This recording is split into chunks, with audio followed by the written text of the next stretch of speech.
D'après vous, qui est-ce qui vous connaît le mieux? Alors les garçons vont me répondre maman, évidemment, à moins que ce ne soit votre chéri. Depuis le temps que vous vivez ensemble, il ou elle vous connaît parfaitement. Oui, de manière générale, ce sont nos proches qui nous connaissent le mieux.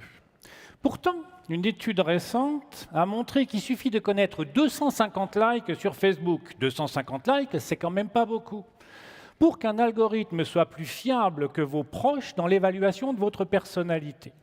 En clair, non seulement Facebook connaît votre sexe, votre QI, vos orientations sexuelles et politiques, mais Facebook connaît également relativement bien votre profil psychologique. C'est quelque chose qui va relativement loin. Malheureusement, on va aller encore plus loin maintenant. Qu'en est-il de vos moteurs de recherche? Tous les jours, vous interrogez les fameux Google, Yahoo et Bing, enfin tous ces grands moteurs commerciaux qui font notre quotidien. Quand vous êtes sur Facebook, vous savez que vous êtes dans un espace public, aussi on a tendance quand même à s'auto-censurer. Mais quand on interroge son moteur de recherche, fondamentalement, on se pense anonyme. Donc les requêtes que l'on formule sur Google ou autre sont potentiellement très intimes. Voilà un exemple qui vient d'une fuite célèbre qui date de quelques années. Impossible de dormir avec un mari qui ronfle. Combien de romances en ligne conduisent au sexe? Comment aller à l'Omni Hotel de San Antonio en venant de Houston? Et comment rendre un homme fou de désir pour vous? Tout ceci est quand même extrêmement explicite. Savoir que les grands moteurs de recherche disposent de ce type d'informations sur nous fait froid dans le dos. Mais il y a plus grave encore. Il y a plus grave parce que ce sont les fondements mêmes de la démocratie qui sont en jeu. On sait, depuis les révélations Snowden, que les services de sécurité américains ont mis en place un vaste système de surveillance de masse à l'échelle de la planète. À l'échelle de la planète. Keith Alexander, qui dirigeait la NSA à l'époque, a même déclaré « Moi, mon objectif, c'est d'écouter tout l'Internet mondial ». Alors, penser que ce mouvement est limité aux États-Unis, c'est se tromper. Je vous rappelle les débats dans le cadre de la France l'an passé, ou il y a 2 ans, à propos de la loi renseignement, et je vous rappelle toutes les lois qui ont été adoptées à travers l'Europe au cours des dernières années. On est là dans un changement qualitatif fondamental. Il est important que vous compreniez que, pour la première fois dans l'histoire de l'humanité, les États ont la possibilité de surveiller l'ensemble de leur population. Et par simple inclination naturelle, non pas par volonté dictatoriale ou par volonté de contrôle absolu, par simple inclination naturelle, c'est ce qu'ils s'efforcent de faire. Alors pour reprendre Susan Granick, qui est une juriste de l'université de Stanford, le secret, le mensonge, la capacité de pression que confère l'espionnage de masse est incompatible avec une gouvernance démocratique, due par et pour le peuple. Et c'est pourtant là que nous vivons actuellement. Alors maintenant, vous pourrez toujours me dire que vous n'avez rien à cacher, vous et moi n'avons effectivement rien à cacher. Et pourtant, on met des rideaux à nos fenêtres. Pourquoi est-ce qu'on met des rideaux à nos fenêtres? Non pas parce qu'on veut cacher des activités illégales ou moralement condamnables, tout simplement parce que l'homme a besoin de moments d'intimité. Il y a des moments où on a besoin de se retrouver seul pour se livrer à telle ou telle activité. Ça fait partie des besoins fondamentaux de l'humanité. Alors sans aller jusqu'à la célèbre formule « si vous n'avez rien à cacher, vous n'avez rien à craindre », il y a quand même des situations qui interrogent. Prenons le cas de Fitbit. Donc vous connaissez tous ces bracelets connectés qui nous servent à suivre notre activité physique. Parmi les activités physiques que Fitbit peut suivre se trouvent naturellement les activités sexuelles, puisque celles-ci sont consommatrices de calories. Enfin, plus ou moins, mais elles le sont. Alors que l'on donne à une entreprise privée le détail de sa vie sexuelle, ma foi, ça relève de la décision personnelle. Mais quand, suite à une erreur de manipulation, je parle bien là d'une erreur de manipulation et non pas d'un piratage ou de je ne sais quoi, le détail de ces activités sexuelles se retrouve librement accessible sur Internet, comme vous pouvez le voir, à travers une simple recherche Google, alors là, la problématique change de dimension. Pensez simplement à votre patron qui constate ainsi qu'il vous arrive de manquer singulièrement de concentration pendant vos heures de travail. Pensez également à toutes ces structures, tous ces organismes de crédit, d'assurance, qui n'ont de cesse, qui n'auront de cesse que d'utiliser nos traces sur Internet pour sélectionner les clients les moins risqués et donc les clients les plus profitables. Alors je vous parle là de nos beaux pays démocratiques où fondamentalement, même si je considère qu'il y a effectivement certains risques pour la démocratie, fondamentalement, nous restons des gens libres, mais les choses sont infiniment plus graves dans les pays dictatoriaux. La Chine met actuellement en place ce qu'ils appellent le système de crédit social.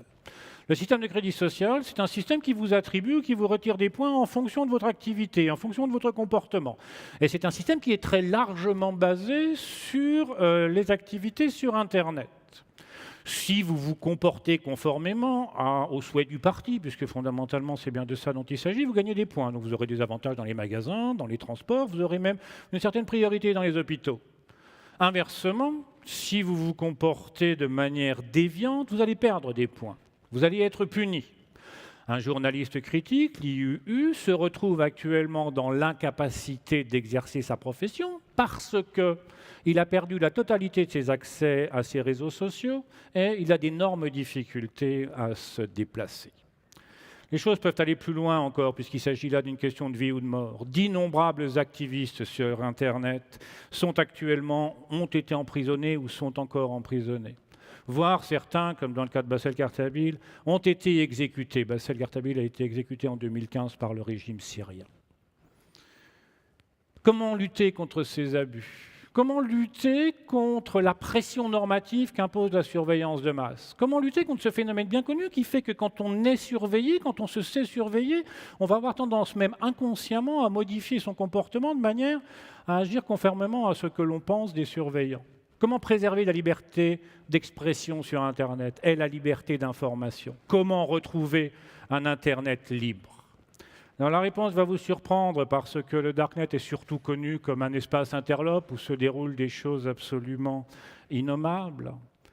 C'est vrai, mais le Darknet, c'est bien plus que ça. Le Darknet, c'est d'abord et avant tout un outil au service des libertés. Alors, qu'est-ce que c'est qu'un Darknet? Parce qu'il y a des tas de Darknet, mais enfin, qu'est-ce que c'est qu'un Darknet? Fondamentalement, on va appeler Darknet tous ces sous-espaces d'Internet où on peut communiquer de manière anonyme. Ça fonctionne de manière relativement simple sur le principe, c'est-à-dire qu'au lieu de vous relier directement au service que vous souhaitez consulter, votre connexion va passer par un ensemble d'intermédiaires qui vont en cacher l'origine. Vous connaissez probablement le plus célèbre des Darknets, à savoir le réseau Tor, qui n'a pas été développé par la mafia russe, mais par l'armée américaine au début des années 2000. Tor est très simple d'usage, il vous suffit de charger un navigateur, le Tor Browser, pour à la fois aller sur un web caché, le fameux dark web, ou pour surfer anonymement sur le web ouvert. Le dark web, si célèbre, dont vous avez tant entendu parler, là où se trouvent les fameux marchés noirs de la drogue, etc., représente moins de 3% du trafic de Tor. Plus de 97% de la bande passante de Tor est utilisée pour aller sur le web ouvert, donc pour contourner la censure, donc pour échapper à la surveillance. Les principaux promoteurs du Darknet, ce ne sont pas les grandes mafias, une fois encore, ce sont les grandes organisations de journalistes, à commencer par Reporters sans frontières. Reporters sans frontières met à disposition ce qu'ils appellent le kit de survie numérique. Un kit de survie numérique, ce n'est rien d'autre qu'un ensemble d'outils destinés à accéder au Darknet. Vous êtes un journaliste de guerre, vous êtes un journaliste d'investigation, vous avez besoin de protéger vos sources, vous avez besoin de vous protéger vous-même. Le Darknet est pour ça un outil absolument irremplaçable. Vous êtes un lanceur d'alerte. Je pense à Wikileaks, mais je pense bien sûr à toutes ces alertes qui ont eu lieu au cours des dernières années. À l'abri du Darknet, un très grand nombre de scandales sont venus au jour, en particulier dans le domaine de l'évasion fiscale. Le Darknet est un outil de lutte contre les abus des puissants. Ensuite, penser que l'espionnage de masse se limite à la surveillance des populations, c'est se tromper. Les services de renseignement ont aussi pour mission l'espionnage économique. Vous avez à l'écran un fac-similé de l'ordre donné à la NSA d'espionner la France. Alors si vous êtes une grande structure, vous avez les moyens de vous offrir des systèmes sécurisés. Mais si vous êtes une PME, si vous êtes une start-up technologique, je viens de Grenoble, un endroit où il y a énormément de start-up technologiques, vous n'avez pas les moyens de vous offrir ces outils. Avec le Darknet, vous pouvez disposer à moindre coût, on parle là de logiciels open source, donc qui généralement sont gratuits, d'outils qui vous permettent à la fois de communiquer de manière anonyme et de communiquer de manière confidentielle. Le Darknet est un outil au service de la protection des entreprises. Enfin, le Darknet est naturellement un outil au service des dissidents. Alors par dissident, j'entends aussi bien la dissidence sociétale que la dissidence politique. Qu'est-ce que je veux dire par dissidence sociétale? Vous n'êtes pas sans savoir que l'homosexualité est condamnée dans un grand nombre de pays, notamment en Afrique.